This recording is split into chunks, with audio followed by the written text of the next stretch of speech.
kita ini kan ada bermacam-macam warna kulit. Ada kuning, ada putih, ada hitam, coklat, ya, sawo matang. Nah, Bunda Maria hadir untuk semua bangsa dan tidak menjadi milik dari satu ras tertentu saja.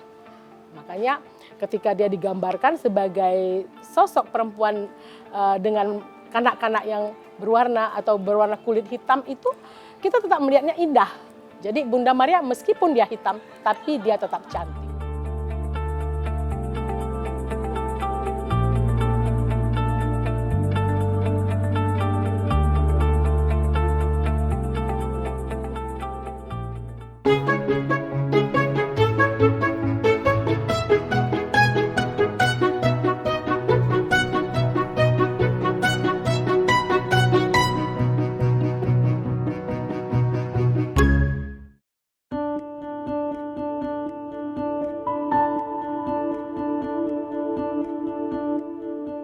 Sibiru-Biru, sebuah kecamatan di Kabupaten Deli Serdang, Sumatera Utara yang dikenal sebagai tempat wisata pemandian alam.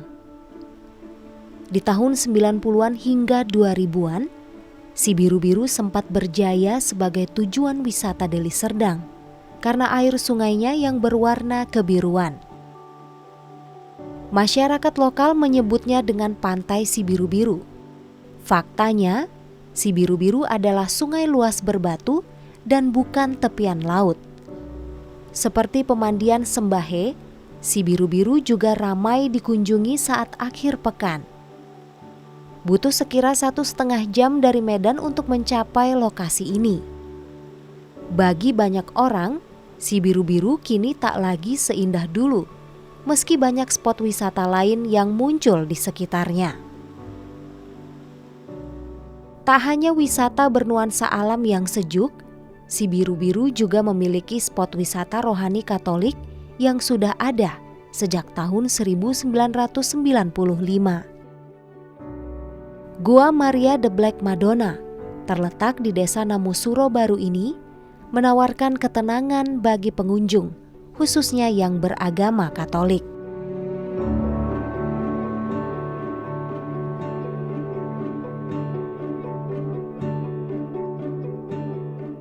Tokoh penting penyebaran agama Katolik sebenarnya ada beberapa pastor. Sebenarnya pada pertengahan abad ke-19 sudah ada Pastor Kaspar sebenarnya, ya. Namun dengan meninggalnya beliau, misi ini terhenti. Lalu awal abad ke-20, misi ini dilanjutkan kembali dengan mendatangkan pastor-pastor Kapusin tadi. Ya, jadi Ordo Kapusin sangat berperan di dalam penyebaran misi agama Katolik di daerah Kota Medan secara khusus dan Sumatera secara umum.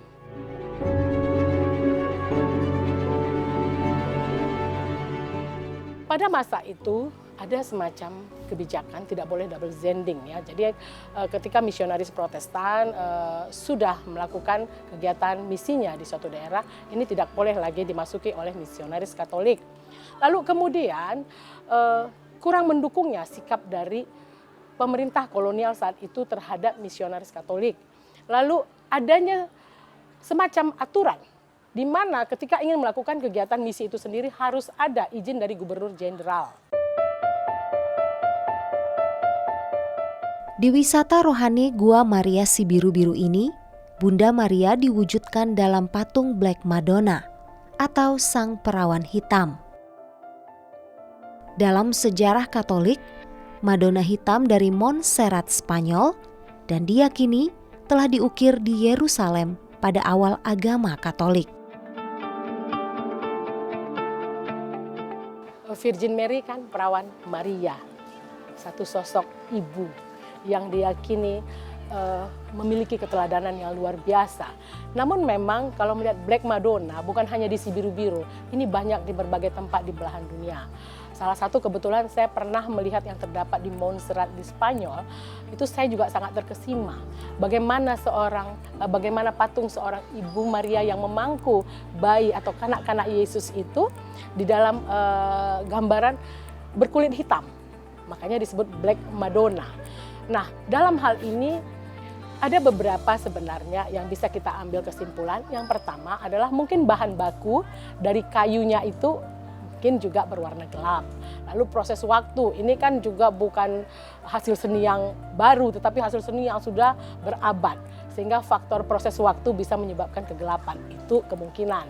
Lalu yang kedua juga ada sebagian mempercayai bahwa ketika membuat itu terinspirasi bahwa sebenarnya Black Madonna adalah sosok perempuan yang mungkin berasal dari suatu tempat tertentu ataupun semacam dewi yang kemudian di dalam proses perjalanan waktu akhirnya menerima kekristenan itu sendiri.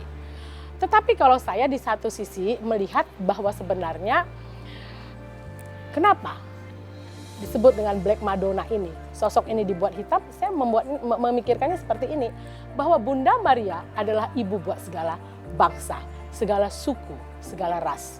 Jadi kita ini kan ada bermacam-macam warna kulit, ada kuning, ada putih, ada hitam, coklat, ya sawo matang. Nah, Bunda Maria hadir untuk semua bangsa dan tidak menjadi milik dari satu ras tertentu saja. Makanya ketika dia digambarkan sebagai sosok perempuan dengan kanak-kanak yang berwarna atau berwarna kulit hitam itu, kita tetap melihatnya indah. Jadi Bunda Maria meskipun dia hitam, tapi dia tetap cantik.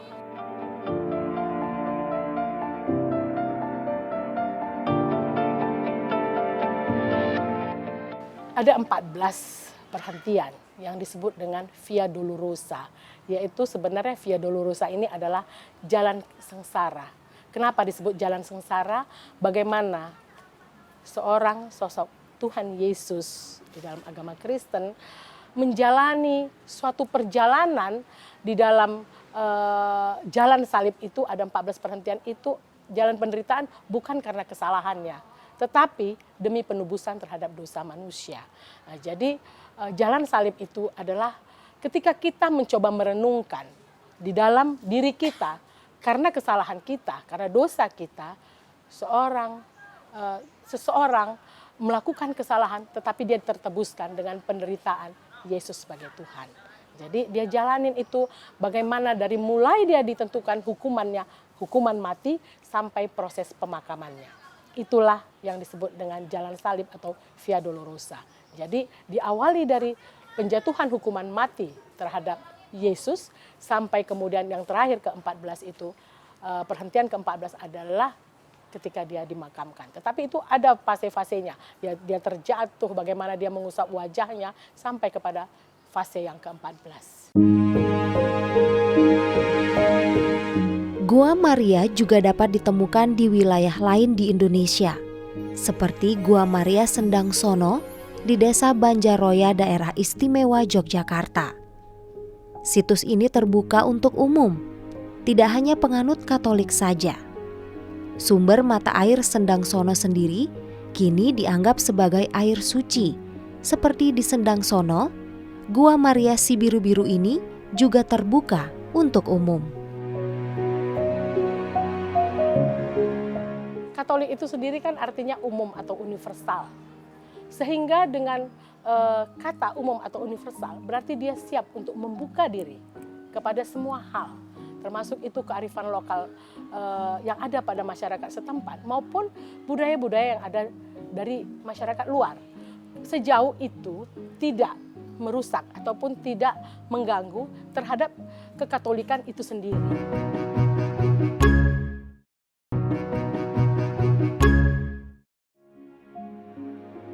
Menempati areal seluas 3,5 hektar, Gua Maria Si Biru-Biru ini diresmikan oleh Uskup Agung Medan, MGR AGP Datubara pada tanggal 1 Oktober 1995. Pengunjung akan disajikan dengan pemandangan dari ketinggian yang menambah hikmat suasana ibadah ataupun perenungan diri. Di pelataran doa ini, para peziarah biasanya memanjatkan doa dan melakukan kontemplasi diri. Suasana tenang pun tercipta karena menyatu dengan alam sekitar dan jauh dari hiruk-pikuk perkotaan. Saya Karnedi Sitindaon dari Paroki Katedral.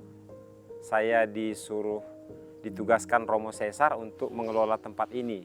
Tempat ini ziarah rumah doa untuk Katolik. Kalau Gua Maria ini secara umum tempat kami orang Katolik untuk menghormati Bunda Maria.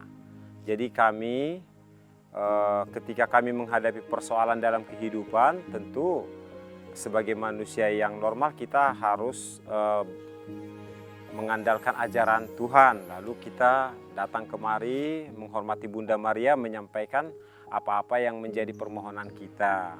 Selama saya setahun di sini menjaga tempat ini, secara umum masih kunjungan-kunjungan dari paroki katedral.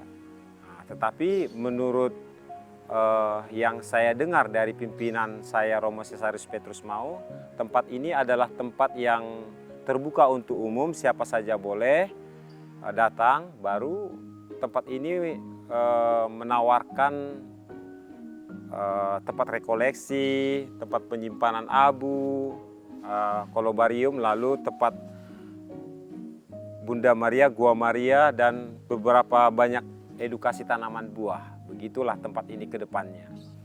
Yang menjadi titik-titik penting di tempat ini, pertama ya ini, aula kita ini. Di aula kita inilah kita mengadakan pertemuan-pertemuan rekoleksi, maupun kegiatan-kegiatan doa rosario, atau ya kegiatan-kegiatan yang membangun kekompakan OMK, Orang Muda Katolik. Satu. Yang kedua, kolobarium, tempat penyimpanan abu tadi kan. Di situ disimpan makam-makam para orang-orang tua kita yang mendirikan katedral dulu. Lalu beberapa yang memiliki tanah ini juga, Pak Susilo. Di sana juga dimakamkan. Baru yang ketiga, di sini ada sesuai dengan ajaran Katolik bahwa di tempat Gua Maria selalu ada jalan salib. Jalan salib itu adalah ritus yang mengingatkan kita bagaimana Tuhan Yesus mengalami masa-masa sampai dia disalibkan lalu dikuburkan. Di situ dijelaskan di 14 perhentian ini kita mengenang kembali pengorbanan Tuhan yang kami imani. Dan satu lagi, Gua Marianya itu sendiri, itu yang sedang mau kita renovasi. Mudah-mudahan tahun depan mulai direnovasi. Setahun sudah Sitindaon menjaga Gua Maria. Ia merasakan ketenangan dan kebahagiaan tersendiri karena pekerjaan ini juga merupakan bentuk ibadahnya. Dengan keterampilan bercocok tanam yang ia miliki, perlahan Sitindaon memanfaatkan lahan untuk taman edukasi tanaman buah. Perdana-perdananya Katolik datang ke Medan yang saya tahu. Pengikutnya itu, umat-umat perdananya itu orang-orang Chinese dan orang-orang kulit hitam. Lalu seiring dengan waktu, karena budaya Cina, ketika orang tua kita sudah meninggal, kita harus seperti mengkremasi. Sesudah dikremasi, dia disimpan di dalam peti, guci, lalu ditempatkan di tempat yang baik. Lalu pada setiap tahunnya per tanggal 2 November diadakan misa khusus untuk mereka-mereka yang sudah dimakamkan di tempat ini dan di semua tempat begitu. Itu yang saya paham.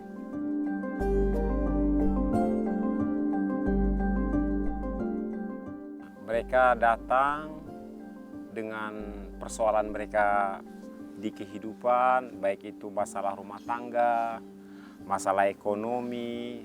Mereka datang dari tempat yang jauh, dari kota Medan kemari sekitar 1 jam, tentu butuh perjuangan. Lalu mereka kemari berdoa, menyampaikan isi hati mereka, tapi secara umum tempat ini diarahkan untuk keluarga-keluarga yang belum mendapatkan keturunan. Lalu mereka berdoa, memasangkan lilinnya, ya melakukan devosi seperti yang diajarkan agama tentunya, seperti rosario atau novena begitu. Ini dibangun sekitar tahun 95 diresmikan. Jadi di masa itu mungkin tekstur pelindung semennya itu tidak terlalu baik, pelindung patungnya. Jadi kebetulan karena memang di daerah sini masih lembab, sering curah hujannya agak tinggi, jadi itu yang membuat semen itu jadi berlumut dan rapuh. Lalu ya faktor situasi di sini kan banyak juga monyet-monyet. Ya, jadi beberapa titik di belakang sana perhentian 9, 10, 11 itu memang sudah parah, memang sudah tidak ada lagi patungnya. Dari 14 perhentian itu yang ketiga itulah yang memang harus betul-betul direnovasi begitu.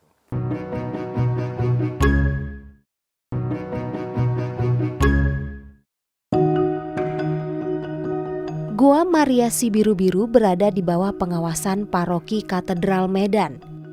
Gereja Katedral Santa Perawan Maria yang dikandung tanpa noda ini pun adalah gereja yang menyimpan catatan sejarah yang juga menjadi saksi perkembangan kota Medan dahulu hingga kini. Berdiri di tahun 1879, Gereja Katedral Medan ini dulunya adalah gubuk beratap rumbiah dan ijuk yang menjadi rumah ibadah bagi umat Katolik mayoritas Belanda dan India Tamil.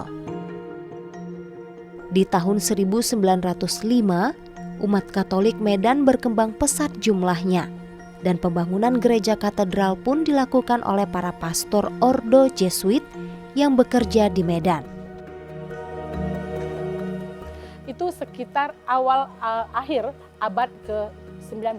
Berbicara tentang sejarah Katolik di kota Medan, ini sebenarnya diawali ketika dibukanya ataupun dipecahnya Vikariat Apostolik Batavia menjadi salah satu, yaitu Prefektur Apostolik Sumatera yang berpusat di Padang, dan kemudian salah satu cabangnya itu ada di Medan. Kenapa saat itu dianggap perlu di Medan? Karena saat perkembangan perkebunan tembakau di Delhi, kemudian juga dengan pemerintahan kolonial Belanda saat itu, sehingga banyak sekali tentara ataupun pegawai-pegawai yang beragama Katolik juga datang dan menetap di kota Medan. Sehingga dibutuhkanlah untuk semacam kebutuhan rohani dari para orang-orang Eropa itu dan juga sebagian orang Tamil yang terdapat di kota Medan. Dan kebutuhan inilah yang kemudian menyebabkan akhirnya mendatangkan misionaris, yaitu para pastor. Saat itu sudah Ordo Kapusin dari Belanda. Dan saat itu ada 5 pastor yang datang, salah satunya Pastor Liberatus, dia merupakan pemimpin di Padang, yaitu Prefektur Sumatera itu. Lalu kemudian untuk kota Medan adalah Pastor Camilius, gereja katedral yang merupakan gereja pertama Katolik, itu bisa menjadi salah satu saksi sejarah bagaimana masuknya agama Katolik di kota Medan dan juga perkembangan umat Katolik. Oke, dan itu masih terawat sampai saat ini. Konon, Bunda Maria juga pernah menampakkan diri di kota Velangkani, Tamil Nadu, India pada abad ke-17. Karena itu, Maria juga diberi gelar sebagai Bunda Velangkani atau Santa Maria Bunda Penyembuh yang baik. Di Medan, penghormatan terhadap Maria diwujudkan dalam gereja bergaya India Mughal, Maria Anai Velangkani. Maria Anai Velangkani yang terdapat di daerah dekat Tanjung Anom ya, daerah Sakura. Gereja ini juga luar biasa. Bagaimana seorang pastor, Pastor James, kalau kita bisa kenali adalah seorang pastor keturunan India yang begitu gigih untuk bisa mendirikan gereja ini. Dan itu perjuangannya luar biasa. Saat mengumpulkan uang untuk ini semua, ya memang banyak umat dan juga banyak pihak yang membantu untuk terselenggaranya bisa terbangunnya gereja Anai Velangkani tersebut. Namun kegigihan Pastor James itu sangat perlu kita syukuri, ada sosok seorang pastor. Nah, ini diyakini juga bahwa semacam tempat yang bisa membawa kesembuhan dengan secara mujizatnya muncul air suci di belakang altar Bunda Maria.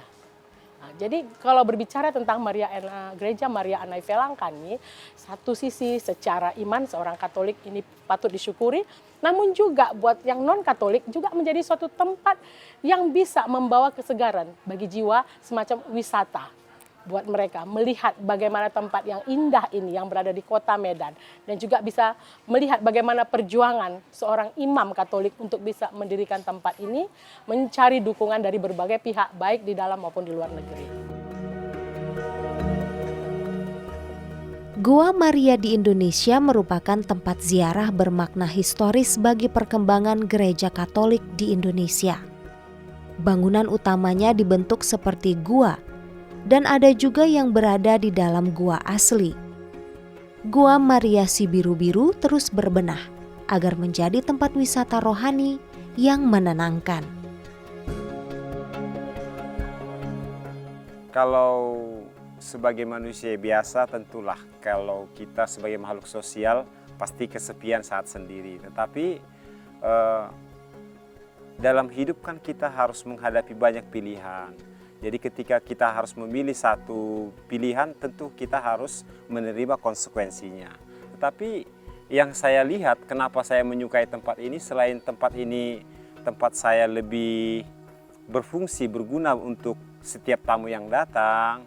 Lalu di tempat ini ya airnya bersih, udaranya segar. Lalu saya bisa melakukan banyak hal di sini yang mungkin yang saya lakukan itu bisa berfungsi untuk orang lain. Itulah kenapa saya mau bertahan di sini selama hampir 1 tahun ini. Medan ini adalah daerah yang sangat plural, majemuk, banyak suku, banyak agama, berbagai suku tumbuh berkembang di kota Medan. Tetapi kita tidak pernah mendengar adanya konflik karena agama. Tidak pernah ada persoalan. Kita bisa tenang menjalankan ibadah agama.